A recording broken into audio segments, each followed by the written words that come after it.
Hello my dear friends, thanks for watching Arabia Tech channel. Please subscribe and hit the bell button for more videos to come. Today we are not talking about new technology in the world, but we are starting a new list that talks about the weird technology that has been made in history. So that was said, now let's start. It's 1943. Nazi Germany still has its clutches across most of Europe, but after a crushing defeat at Stalingrad, they're beginning the retreat that would eventually lead to their downfall. But even with the Germans in retreat in the east, the war was far from over. In the summer of 43, they still occupied some 20 countries, controlled more than 1 million square miles, a size nearly equal to that of the United States, and had subjugated more than 100 million people. This left the Americans stuck trying to solve a tricky puzzle. Rocket technology had advanced considerably over the course of the war. The following year, the Germans would begin launching their V-2 rockets at London, the same rocket technology that would eventually lead humans to the moon just 2 decades later. But while rockets could travel further than ever, guiding them was becoming a real challenge. Missiles could now launch hundreds of kilometers, 160 miles, enough to cross even the widest parts of the English Channel that separated Britain from Nazi occupation. But over such vast distances, they proved difficult to aim, especially if you wanted to target anything smaller than an entire city. GPS technology wouldn't be invented for another 30 years. Most missiles of the day weren't even guided, at least not in real time. Using guidebooks, soldiers would do the calculations in advance and try to estimate things like how much fuel was needed and what angle to launch it to reach their target. And any local variations, like if there was a breeze or if it was raining, would have to be factored into the math. The Germany V-2, one of the most famous and influential technologies to come out of the war, had questionable accuracy, with half of the rockets falling within only 12 kilometers of their target. Although, the side story behind this accuracy is actually pretty interesting. A big part of this lack of accuracy was thanks to the British Special Operations Executive, basically Britain's counterintelligence agency. During the war, those German soldiers doing the math couldn't just call up the Brits and ask them, "Hey, you know that missile we just launched at you? How accurate was it? We need to know so we can adjust our calculations and make them even more accurate next time." So instead, the Germans had spies in London that would report back where the missiles landed. Unknown to the Germans, most of these spies had been turned by British intelligence and were sending back false reports about the impact locations. They continually reported that the missiles were going long and impacting beyond London. As a result, the Germans would correct and give their rockets less measurement. As the war progressed,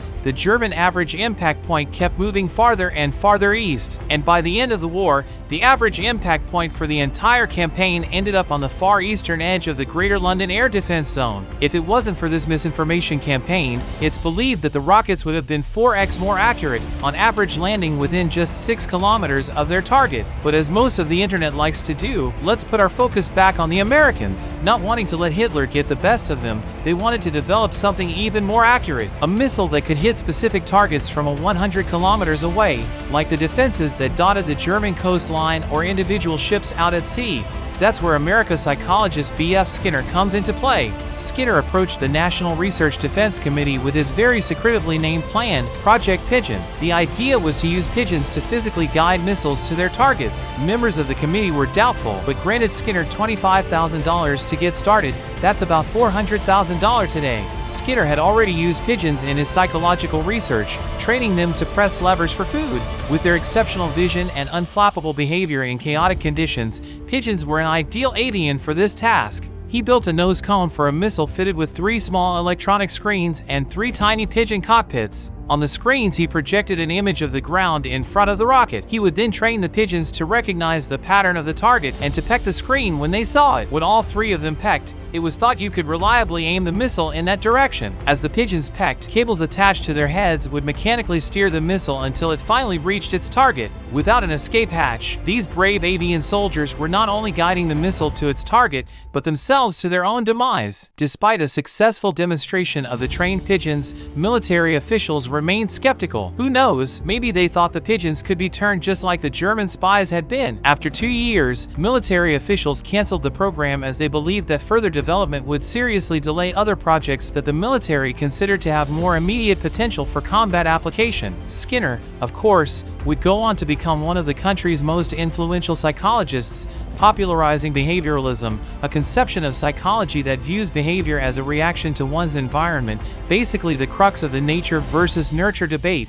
As for the pigeons, they still had their brave history on the battlefield, couriering messages between troops. Throughout the war, the United Kingdom had enlisted 250,000 pigeons, but shortly after the war ended, the UK would dissolve the Air Ministry that managed the war pigeons, and MI5, the UK's current spy agency, claims to have stopped using pigeons in 1950. In the late 70s and early 80s, the US Coast Guard even tried using pigeons in a similar setup to help find people lost at sea. Equipped to a small device under search helicopters, the pigeons would search for the red or yellow life jackets of people floating in the water. The pigeons were not only found to be more reliable than humans, but they were also many times quicker when it came to spotting survivors from a capsized or sinking boat.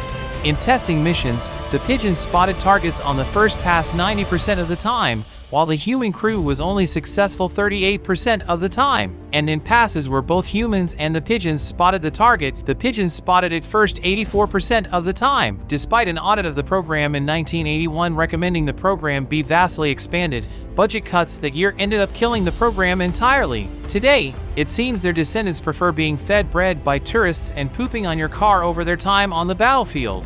If you liked learning about the once great dream of kamikaze missile pigeons, be sure to let us know in the comments section below. The analytics really help us smaller channels, and be sure to subscribe so you never miss an upload. As always, have a great day, and remember, there is always more to learn.